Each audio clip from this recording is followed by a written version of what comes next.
ভিডিওটি junior homeopathic চিকিৎসক বন্ধুদের দেখানোর জন্য, শেখানোর জন্য এবং সমাজের সাধারণ মানুষদেরকে ক্যান্সার এবং তার সাথে হোমিওপ্যাথিক চিকিৎসার কী সম্পর্ক সেটা বোঝানোর জন্য। ক্যান্সার একটা মারণ রোগ, শরীরের সেলগুলোকে প্রলিফারেট করে দেয়, বাড়িয়ে দেয়। এমন একটা রোগ যে রোগের কোনো ব্যাকটেরিয়া নেই, পিছনে ভাইরাস নেই, কোনো শত্রু নেই, কোনো প্যারাসাইট নেই, কোনো পোকা নেই, কিন্তু ক্যান্সারে লোক মরছে হাজার হাজার, লাখে লাখে সারা পৃথিবীতে। রোগটা কি? Proliferation of the tissue, growth বাড়িয়ে দিচ্ছে। একটা জায়গায় দেখা গেল একটা মাঠের মধ্যে একজন লোক আছে, 2 জন হয়ে গেল, 4 জন হয়ে গেল, 8 জন হয়ে গেল, 16 জন হয়ে গেল, 32 জন হয়ে গেল, 64 জন হয়ে গেল, 128 জন হয়ে গেল, 256 জন হয়ে গেল, চর করে বেড়ে পুরো মাঠ লোকারণ্য হয়ে গেল। তার নাম ক্যান্সার। মানে সেল ডিভিশন, শরীরের সেল কোষগুলো বৃদ্ধি পাচ্ছে। নর্মালি বৃদ্ধি পাওয়ার কথা ছিল, ওই মাঠে হয়তো 1 জন আসলো, আর 1 জন আসলো, আবার 10 ঘন্টা পরে 1 জন আসলো, তা নয়। ঘন্টায় ঘন্টায় হঠাৎ ডবল লোক এসে মাঠ কানায় লোকে ভরিয়ে দিল। শরীরের যে কোনো জায়গায় একটা টিস্যুর প্রলিফারেশন আরম্ভ হলো, গ্রোথ আরম্ভ হলো। কোনো ব্যাকটেরিয়া নয়, কোনো ভাইরাস নয়, কোনো প্যারাসাইট নয়, কোনো প্রোটোজোয়া নয়, কোনো ভিব্রিও নয়। শরীরের যে নর্মাল নিয়ম সেল ডিভিশন, মানে একটা সেল থেকে আরও 2টো হবে, 2টো থেকে 4টে হবে। আর তা যদি না হতো, ছোট বাচ্চা থেকে বড় মানুষ হতে পারতো না। মানুষের গ্রোথ হয় কী করে, ডেভেলপমেন্ট হয় কী করে, নারিশমেন্ট হয় কী করে? সেল ডিভিশনের মাধ্যমে। তার একটা ছন্দ আছে, তার একটা নিয়ম আছে, তার একটা রিদম আছে, তার একটা সিস্টেম আছে। যখন এই সিস্টেম ফলো হচ্ছে না, যখন এই রিদম ফলো হচ্ছে না, যখন এই ছন্দ ফলো হচ্ছে না, তখন মাস ডিভিশন, এন্ডলেস ডিভিশন, ডিসকোঅর্ডিনেশন ডিভিশন, চর করে বেড়ে বড় টিউমার হয়ে গেল। ছোট্ট একটা বিন্দুর মতন জিনিস দেখা গেল, 1 সপ্তাহ পরে গিয়ে অনেক বড় হয়ে গেল, 1 মাস পরে গিয়ে আরও অনেক বড় হয়ে গেল, 2 মাস পরে গিয়ে আরও অনেক বড় হয়ে গেল, 4 মাস পরে গিয়ে চেপে পাশের জিনিসকে, অর্গানকে চেপে ধরছে। পেটের অত খাদ্যনালীতে হয়েছিল, তারপরে চেপে পাকস্থলীকে ধরছে, পাকস্থলী থেকে লিভারকে ধরছে, লিভার থেকে গলব্লাডারে চাপ দিচ্ছে, গলব্লাডার থেকে আস্তে আস্তে তার শরীর সিস্টেম সব বিকল করে দিয়ে তাকে মৃত্যুর মুখে ঠেলে দিচ্ছে। তার নামই ক্যান্সার। এই ক্যান্সারের অনেক ভাগ আছে, বিভিন্ন জায়গার বিভিন্ন ক্যান্সার। যদি কিডনি বা ব্লাডার, ইউরেথ্রা এখানে হয়, তাকে বলা হয় ট্রানজিশনাল ক্যান্সার। ট্রানজিশনাল মানে কি? তাহলে যেতে হবে আরও গোড়ায়। ফিজিওলজি যারা পড়েনি ডাক্তার বন্ধুরা, তারা বুঝবে না। আমাদের cell which is the structural and functional unit of the body. বডির একটা বাচ্চার বা একটা মানুষের যখন বড় হচ্ছে, আমাদের শরীরের প্রথম স্ট্রাকচারটা কি? একটা সেল, একটা কোষ, একটা বিন্দু। Structural and functional unit of the body is known as cell. শরীরের সবথেকে বড় সেলের নাম কি? মেয়েদের ডিম, ovum. Ovum is the largest cell in the body. ওটা ইউনিট সেল। তার সাথে যখন পুরুষের শুক্রকীটের মিলন হয়, তখন সেখান থেকে আরম্ভ হয়ে যায় সেল ডিভিশন। আর তার থেকে তৈরি হয় একটা মানুষ। আমি, তুমি, তোমরা সবাই সেইভাবে মানুষ, একটা মানুষে পরিণত হয়েছে। তো এই সেল ডিভিশন যখন, অনেকগুলো সেল যখন একসাথে জমে যায়, অনেকগুলো সেল যখন একসাথে জমে যায়, aggregate of cells, collection of cells, তখন তাকে বলা হচ্ছে টিস্যু। টিস্যু মানে কলা, বাংলায় তাকে বলা হয় টিস্যু। এই টিস্যুর অনেক রকম ভাগ আছে। হার্টের টিস্যু একটা স্পেশাল টাইপ অফ টিস্যু, অন্য শরীরের কোনো জায়গার টিস্যুর সাথে তাকে মেলে না, তাই তার নাম হচ্ছে specialised tissue or cardiac tissue, যে নিজেই নিজের কম্পন তৈরি করতে পারে, নিজেই নিজের স্পন্দন তৈরি করতে পারে। একটা মুরগি কাটলে, ছাগল কাটলে, মাছ কাটলে তার হার্ট যদি আলাদা করে দেখা যায়, দেখবে লাফাচ্ছে, তিরিং করছে, কোনো কানেকশান নেই, তার সাথে কোনো আর্টারি নেই, ভেন নেই, নার্ভ নেই, কিন্তু লাফাচ্ছে।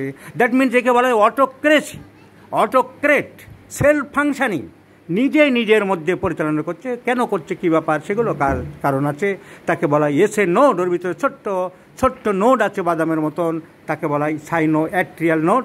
ও কন্ডাকশন তৈরি করে, ও জেনারেট তৈরি করে। He is a generator. ও কন্ডাকশন তৈরি করছে, মিনিটে 70-80 বার হার্টটাকে লাফানোর ব্যবস্থা করছে, পাম্প করানোর ব্যবস্থা করছে।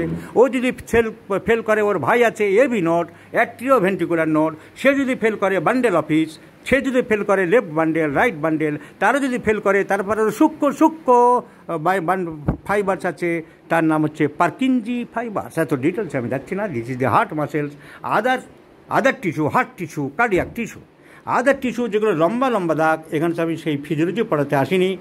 লম্বা দাগ, মাংস টাংস খাওয়ার সময় যেমন দেখা যায় লম্বা ফাইবার, সুতোর মতন ফাইবার্স, তাকে বলা হয় ট্রানজিশনাল এপিথেলিয়াম। তো কিডনি, ইউরেটার, ব্লাডার, এর মধ্যে এই ধরনের ফাইবারযুক্ত টিস্যু থাকে বলে একে বলা হয় ট্রানজিশনাল সেলস। তো এই ট্রানজিশনাল সেলস অতি সহজে ক্যান্সারের দিকে চলে যায়। তাই ব্লাডার ক্যান্সার, প্রস্রাবের থলি বা urinary bladder cancer is nothing but the transitional epithelial cancer. এই ক্যান্সারে আমাদের হোমিওপ্যাথিতে অনেক সময় রোগী ভালো রাখতে পারছি। পুরো কি সারল? ক্যান্সার কি পুরো সারল? তার মানে যে সেলসগুলো ম্যালিগন্যান্ট হয়েছিল সেগুলো কি বেনাইন হয়েছে? তা হয়নি। তাহলে সে নোবেল প্রাইজ পেয়ে যেত। আজকাল খারাপ সেলসকে চেঞ্জ করে আবার নর্মাল সেলসে করে দিতে পেরেছে কোনো বিজ্ঞানী, কোনো চিকিৎসক আজ পর্যন্ত পারেনি। পারলে তার ভাগ্যে নোবেল প্রাইজ বাঁধা আছে। কিন্তু রোগী ভালো দেখা যাচ্ছে, সেলস খারাপ আছে, ম্যালিগন্যান্ট আছে, রোগী ভালো আছে, চচ্চর করে বাড়তে দিচ্ছে না, তার গতি থামানো হয়েছে, তার স্তব্ধ করা হয়েছে, তাকে পথরুদ্ধ করা হয়েছে। That is also a part of cure. যে মানুষটাকে মারা যেত 6 মাসের মধ্যে, তাকে 3 বছর বাঁচিয়ে রাখা যাচ্ছে, 4 বছর বাঁচিয়ে রাখা যাচ্ছে, 5 বছর বাঁচিয়ে রাখা যাচ্ছে। Though the cells are not changed. যে সেলস প্রলিফারেশন হচ্ছিল, ম্যালিগন্যান্ট মানে খারাপ দিকে যাচ্ছিল, খারাপকে ভালো করা যাচ্ছে না, কেউ পারেনি। একমাত্র কেটে বাদ দিয়ে, যেখানে খারাপ হয়ে গেছে সেটা বাদ দিয়ে অ্যালোপ্যাথিক মতে রেডিয়াম থেরাপি করে, পুড়িয়ে দিয়ে, এসব করে ওইটাকে ফেলে দেওয়া হয়েছে। দিয়ে আর যাতে নেই, অন্য জায়গায় নেই, বাঁচিয়ে রাখা হয়েছে, কিন্তু ওই সেলটাকে আর নর্মাল করা যায়নি। তো যেখানে অপারেশন রোগী করছে না, যেখানে অপারেশন সম্ভব হচ্ছে না, যেখানে রেডিয়াম থেরাপি দেওয়া যাচ্ছে না, যেখানে কেমোথেরাপি, কেমিক্যাল থেরাপি হয়নি, হোমিওপ্যাথি চিকিৎসকদের কাছে, আমাদের কাছে আসলে আমরা রোগীকে অনেক ভালো রাখতে পারছি। যেখানে সম্ভব না, রোগীর আর্থিক অবস্থা নেই, রোগীর বয়স নেই, কেমোথেরাপি নেওয়ার ক্ষমতা নেই, অপারেশন করার মতন পজিশন নেই, ভালো রাখছি। এই ভদ্রলোকের বাবা, যে প্রসঙ্গে এই টপিকটা বলতে চেয়েছিলাম, এই ভদ্রলোকের বাবা বয়স 57 years, suffering from bladder cancer, প্রস্রাবের থলিতে ক্যান্সার হয়েছে। There is the history of hematuria, burning urination. আমি কনস্টিটিউশনাল ট্রিটমেন্ট করে টি অক্সিডেন্টালিস একবার দিয়েছিলাম 6 January, 1, 2, 3, 4, 5, 6, twice in a day, দিনে 2 বার। Second visit was 6 March, T occidentalis 7, 8, 9, and today is the third visit. Patient ভালো আছে, রক্ত পড়া বন্ধ হয়েছে। আমি সেল টেস্ট করে দেখিনি যে ম্যালিগন্যান্ট বেনাইন হয়েছে কিনা, হয় না, কিন্তু রোগী ভালো আছে। সাধারণত এইসব রোগে এমনিতেই যতই ট্রিটমেন্ট করা যাক, আয়ু কমে গিয়ে দাঁড়ায়, যে বয়সী হোক, খুব বেশি হলে 5 বছর বাঁচানো যায়। মেডিকেল সায়েন্সে সারা পৃথিবীব্যাপী পরীক্ষা করে দেখা গেছে 4 থেকে 5 বছরের বেশি বাঁচানো যায় না। কিন্তু চচ্চর করে বেড়ে গেলে 3 মাসে মারা যেত, 6 মাসে মারা যেত, 8 মাসে মারা যেত। আমরা যদি 5 বছর, যেটা হায়েস্ট পরীক্ষা নিরীক্ষা করে দেখা গেছে, সে পর্যন্ত বাঁচিয়ে রাখতে পারি, সেটাও আমাদের পক্ষে অত্যন্ত আনন্দ। দেখব রোগীর পুত্র যে রিপোর্ট দিয়ে ওষুধ নিতে এসেছে, সে কি বলে। কেমন আছে তোমার বাবা? জানো ভালো আছে, রক্ত বেরোয়নি প্রস্রাবের জায়গা দিয়ে, এমনি সব দিক দিয়ে ভালো আছে। So feeling better. রোগীর মুখ থেকে আমি শুনিয়ে দিলাম। So this is a case of transitional cell epithelial cell cancer of the bladder, and by the single medicine prescribed on, selected on the constitutional mode, by the totality of the homeopathic symptoms collecting from the patient and his relatives, the patient is better, my friends, and this is another success in homeopathy. This is the beauty of homeopathy. This is the superiority of homeopathy. This is the success of homeopathy. Once again, I have proved, I have shown. Thank you very much. তোমাকে অসংখ্য ধন্যবাদ।